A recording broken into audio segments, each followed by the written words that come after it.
All right. We will call to order the regular meeting, Village of East Dundee, Monday, February 1st, 2021 at 6 p.m. Catherine, could you call the roll, please? Trustee Lineham. Here. Trustee Sellop. Here. Trustee Wood. Here. Trustee Mahoney. Here. Trustee Andreessen. Here. Trustee Coonsey. Here. And President Miller. Also here, we have a full house. Thank you. Okay, we're going to bypass the Pledge of Allegiance. Takes us to public comment on agenda items only. Do we have anybody out there that would like to address this body this evening? Okay, seeing none, we will move on. We have no, was that a comment? Sorry. No, That was Jeff. okay. There is no consent agenda, excuse me, consent agenda this evening. We have 3 items. Let's start with number A here, if I can have a motion for the board minutes. I'll make a motion to approve the regular village board meeting minutes dated January 2021. Second. Good. Any questions? Catherine? No. Lineham. Yes. Trustee Sellop. Yes. Trustee Wood. Yes. Trustee Mahoney. Yes. Trustee Andreessen. Yes. Trustee Coonsey. Yes. Okay, that takes us to item B, which is temporary relief for DC Cobbs. If I can have a motion on item B, please. I will move to approve an ordinance granting temporary relief for liquor license and video gaming establishment and terminal license fees under the Village of East Dundee Village Code for DC Cobbs, East Dundee. Second. Okay, good. Discussion? I just got one quick question. Isn't it just policy that we would normally prorate any of these fees already? That, you know, I'm just kind of wondering why we would have to vote on this. I thought this was kind of a, I don't know, I guess like I say, a policy. I don't know if it was actually put down in ordinance that we do it this way, but maybe we should think about it. I can explain it if I may. The village code does allow for a proration of fees. So under the village code, because they're looking to get their license before March 31st, they would be prorated 50% of the liquor license fee. Not all of the fees are prorated, however. So what we're trying to do is they're very close to having like a quarter of the fees remaining in the liquor license year versus the 50%. And the established businesses in the last liquor license year, we granted them a free 3 months. So what we're trying to do is give this business something that's similar to the other businesses that got a free 3 months during COVID. They couldn't get that free 3 months because they weren't open at the time. So Okay. so this is not a request that would typically come to the village board. This is just coming under special circumstances and considering that they've built out this business during the coronavirus and are intending to open. That's the only reason it's before you tonight. And just to clarify, we haven't given DC Cobbs any other incentives in doing the build out or moving here. Is that correct? Yes, that's correct. So the building itself was incentivized. There's a development agreement for the building. Yeah. But the tenant build out or the business itself has not received any incentive. Okay. Nor should it. Correct. Really. Okay. Anything else on B? Catherine? Trustee Lineham. Yes. Trustee Sellop. Yes. Trustee Wood. Yes. Trustee Mahoney. Yes. Trustee Andreessen. Yes. And Trustee Coonsey. Yes. Good. That takes us to item C. If I could have a motion on this, please. I'll make a motion to approve an ordinance extending waivers of certain water and sewer service late fees and shut-off requirements in chapters 51 and 53 of the Village of East Dundee Village Code through April 30th, 2021. Very good. Do we have a second? Second. Discussion? Can I just ask, are we doing this strictly related to COVID? I mean, Yes, I'm yes, not really yeah. sure why we would be doing this. Yes, we are. It's an extension of a prior ordinance, which expired on December 31st. Are we, how can I ask this? Are we missing a lot of payments right now that people are not paying their late fees because we haven't shut them off? It's my understanding that there's been very little revenue loss. And when you handle utility billing, you'll find out that it's usually the same customers who have the repeated late fees. So I don't think we found anything, that's significant. Right. I guess, I mean, the late fees are one thing, but the shut-offs are another that I'm asking about is, I mean, I guess I wonder why we would ever shut anybody's water off that's not, I don't know, 3, 4, 5, 6 months behind, because, we as a village, we take water out of the ground and give it to the residents at their dime. We don't manufacture the water. It's not, water that we're making. All of the labor that we put into it, all of the equipment that we put into it is 100% owned and paid for by the residents of this village.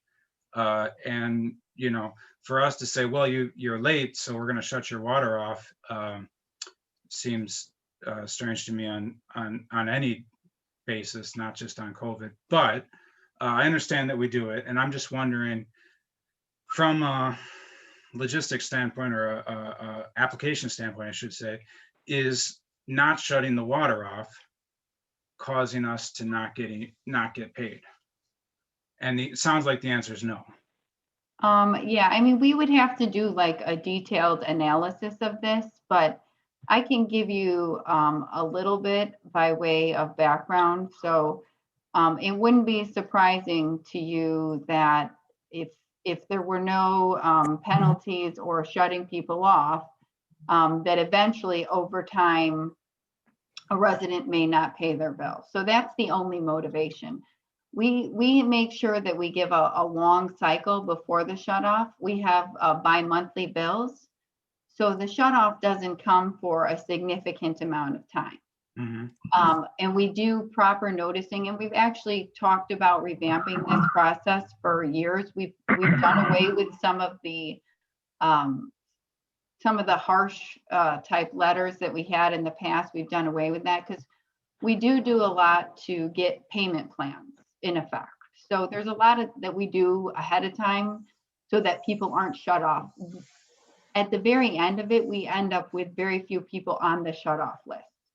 So our goal is to work with them. Yeah. But when you take away any like end result penalty of people getting shut off, then they just stop paying that bill.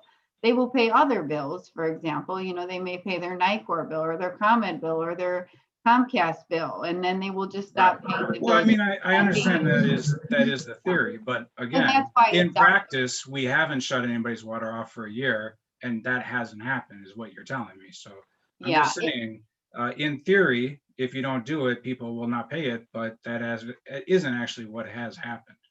So it's Well- something to think about. I understand we're going to extend this temporarily, and I'll vote yes on that, but I'm just bringing up the point that the fact that we haven't been doing it hasn't made people stop paying their water bills all of a sudden. That was my point. You may be correct, but I have seen this happen with ambulance fees in the past. I have seen this happen. And if you do not have a mechanism at the end, you just stop collecting the fee. I have seen the results of certain other fees over time in other municipalities wither away without a penalty. Yeah. So I think I think you may be onto something, Trustee Kunze, but I think we may need a longer period of time to really evaluate any long-term effects. Sure. But you could be Okay. right. But at least keep in mind that the shut-off list is always a small number of people, and a lot of times it's the same people. Mm-hmm. So, and we're doing our best to work with them always. We never want to shut anybody off. Okay, Because when they don't have water, they're technically not supposed to live there. yeah. So that's not where we want to go ever. Right. Never. Right. Okay. All right. But Yep. just another, and I don't know if this is a similar or it's a tangential kind of story, but at one point, the, Santa's Village Old Water Park was very much in arrears as a business on their payment of their water fees. So I don't know, as we look closer at some of these things, if we look at doing this, there might be a breakout between businesses and residential accounts on something like this as well. If I remember correctly, you're right. I mean, they owed us something to the tune of, I think it was over $40,000. It was 80 grand. Yeah. And I remember it. I believe at some point we actually did shut their water off.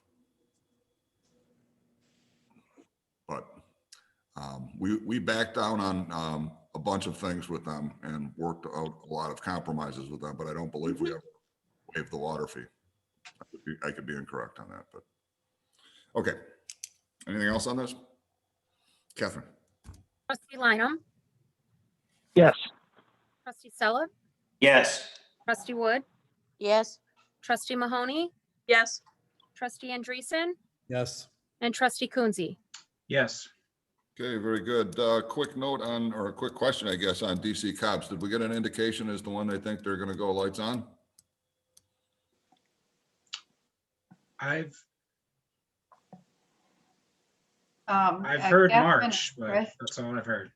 Chris probably always has the latest update on their inspections. So Chris. Yeah, they were getting very close to getting final inspections.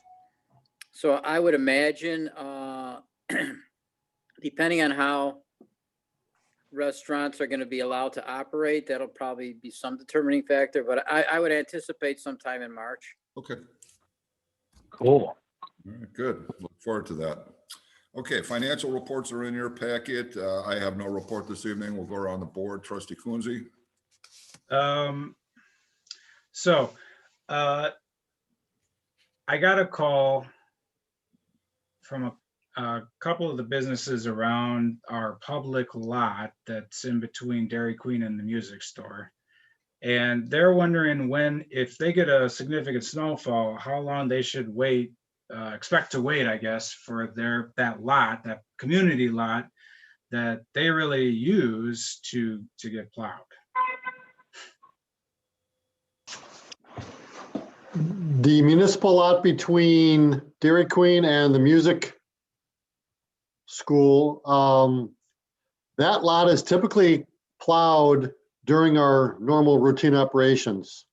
We take care of the streets first, but we would normally include that lot as during our initial response. Has it not been plowed, do you know? Well, he said that we had the snow Saturday and it was, I think, was it today that we plowed it or was it yesterday that we plowed it? Well, today was a little bit of cleanup around town, so it would have been plowed yesterday, I believe. Okay. Yes. All right.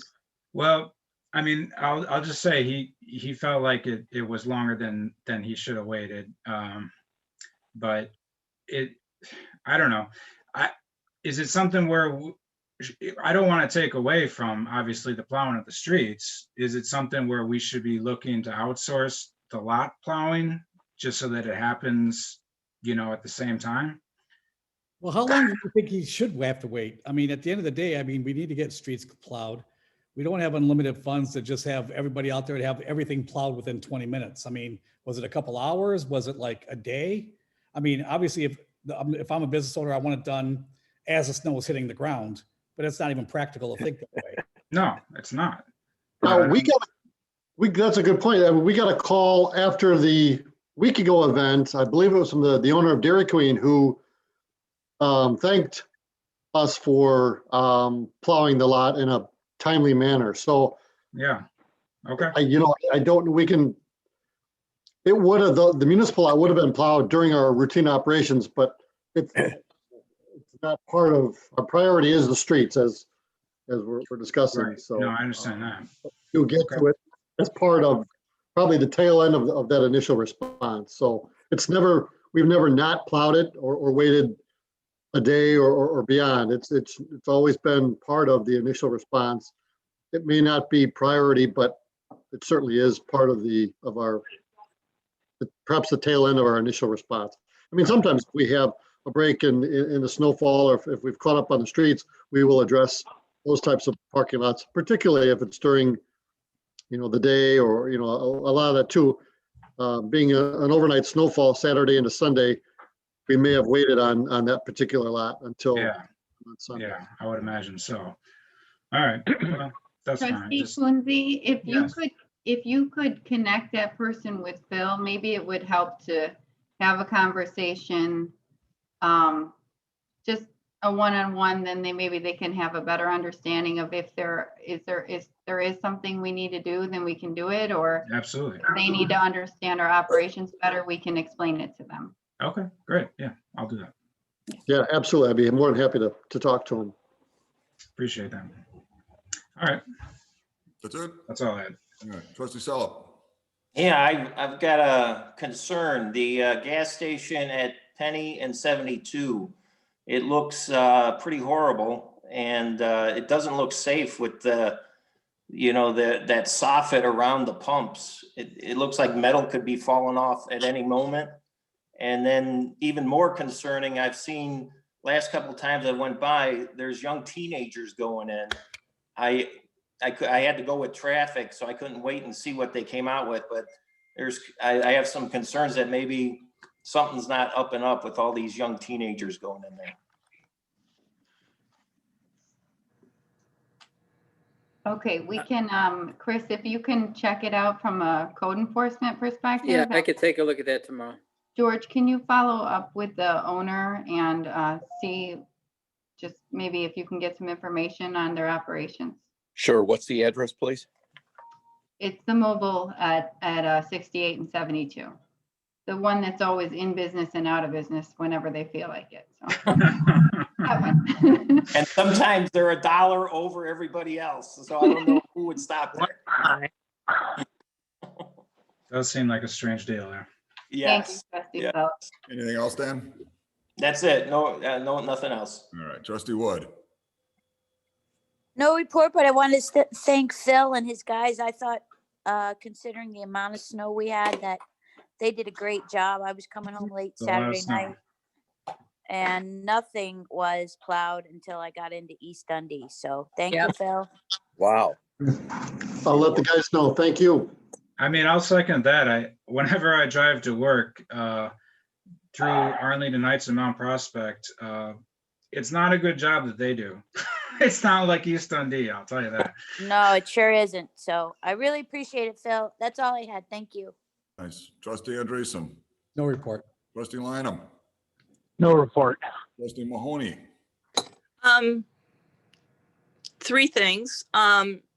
Echoing, you're still getting awesome public works and plowing is still getting, East Dundee is getting called out as the leadership in keeping the streets clean on both next door as well as on some of the local Facebook East Dundee, West Dundee boards. So well done. Keep it up on that. Number two, I noticed today driving down 25 that there is a huge dumpster out in front of the old funeral home on 25 that's just south of Thornton's. Hey. And I was wondering if anybody knew anything about any kind of building permits or anything like that going on, or the property turning over. Yeah, they have not applied for building permits. I could stop by there tomorrow also. Take a look at that. Yeah. I'm excited to see something happening over there. And hopefully it's a good thing. And then the last thing is just following up on the no truck route, Bonnie Dundee, and the amount of traffic on Bonnie Dundee. If when we can expect to have a conversation about that. Jennifer, I know you guys, you and Chief, I believe, were looking at that, or maybe Joe. Yeah, we'll make it a goal to bring something back at the next board meeting to discuss. That'd be great. Okay. Thanks. Because there's buses, there's, definitely school buses driving down the street again. Now that they're trying to get schools open. So it's a big difference. Thank you. That's all I have. All right. Village Administrator. Just a couple of items. I just wanted to make sure, I'm sure you know, that the restaurants are open right now at 25% capacity. There's really not a lot of tools in our toolbox to enforce that 25% capacity or 25 patrons. But it is out there, so we're well aware of that, and we'll expect maybe a change in some of our police response that we have seen a real lull in over the last 10 months. So we'll keep an eye on the town. Other than that, some of our employees are getting vaccinated. Kane County today, I was excited that the health department released a portal for them to register for law enforcement officers, other first responders, and now they've included public works, which was a big win for us. So we did send out a survey. I'm sure some of the village boards saw it. We want to make sure we know so that we can help facilitate getting you on any list at the appropriate time that we were able to get elected officials onto those lists. We're also tracking internally to see if we can make modifications to our village operations in any way. If there was a significant number of vaccinations, then we foresee that we'd be able to do that. We are getting a mixed response. As you are probably out in the world, you talk to people, vaccine or no vaccine, we're getting a lot of mixed responses from how people feel about it, which is understandable, but we're tracking that. Other than that, we are in full budget mode right now. So that's what we're doing. So we're preparing for that. As a reminder, the budget workshop, Brandis, is it the second Monday in March? Sorry, I forgot to write it down. Or third?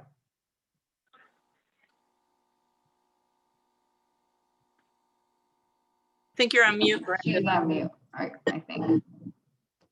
Or maybe looking it up. Okay, we can't hear you, Brandis, but that's okay. Oh, there you go. Oh, sorry, can you hear me? Yes. The third Monday in March, March Okay. 15th. Okay, so we'll be keeping the agenda real light, just like this, as we work on our budget. And just remember, try not to miss that meeting. It's very, very important. It's the most important thing that we do all year. So, and if you have any ideas, you still have time this week, though. After this week, I don't want to hear any other ideas. Trustee Kunze already submitted an idea. He's good for one a year usually. So I got his idea, it was a good one. So if you have anything, please let me know. And that's all I have to report on, unless anyone has any questions for me. Jennifer, with regard to the budget, is there any kind of overall strategy that the leadership and administration have on the community events? That's a big budget, it's not a big budget thing, but it is a significant budget conversation. We have discussed this internally, and we thought we would have, obviously additional discussions with the community events committee in tandem with the budget workshop. Okay. But we were planning a full budget for that. Okay. With also hand sanitizing stations and, some additional PPE And we've also been discussing like protocols that we would have to develop possibly to have these events, but we think it's wise to plan for them, unless the board feels otherwise, but we thought the community events committee would be a good meeting to have and talk about it further. I mean, I would say we should plan a full event schedule. Personally, my vote. Okay. All right. That's what we want. You Yeah. know, That's what we want. Yep.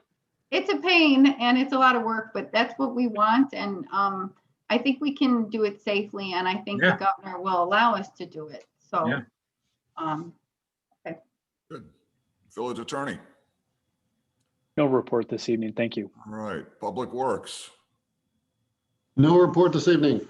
Bill, I just had a couple of comments. Number one, I think Jennifer shared a letter from a resident that was talking about what a great job you guys did on the streets. And of course, we all see that and echo it. I saw them out there plowing Village Hall parking lot at 7 to 8 o'clock last night. And then they were out there again at 7 o'clock this morning, cleaning it up, as well as comments on how beautiful the lights in the downtown look. So, you know, again, thanks to your efforts, all of that stuff, it really goes a long way. It's been a tough, long winter, and I think it gave people hope to see the pretty lights down. I did have one comment from a business owner downtown, which is and his comment was simply that you guys are plowing on that corner there with a giant mountain of snow.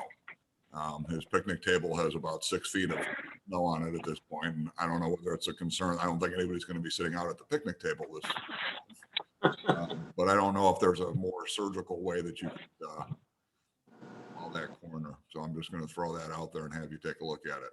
Yep, we'll take a look at that first thing in the morning. Okay, good. Thank you. You're very welcome.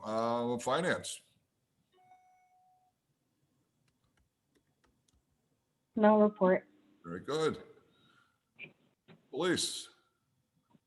Just one item, Lael. Yep. On January 11th, we had the shooting in town. Yep. And I expect that any day now, I'm told we will have a warrant for the shooter. And we will do a news release when we have the arrestee in custody. Very good. Thank you. It's awesome. Okay, building department. And no report. Very good. Okay. That takes us through staff reports. Do we have anybody out there that would like to comment on public comment on non-agenda items? Chris has got his hand raised. There we go. Did that do it? No. Well, we can hear you. See There which you are. camera. We'll see which camera's working there. Oh, I'm light yellow. Yeah. Hi. Yeah, just, it sounds like you guys are up on everything, just from the counties. This is Chris Caius from the District 23 County Board member. I just wanted to touch base on the CARES Act Allocation Committee, which had their meeting last week. As you know, all of the applications for businesses have been filed. There's been, they're not accepting any more new ones, but hopefully by we've got most of them, of the applications. We're still vetting the final applications, but we should be having those out. There should be a list available at the county for who's received it and who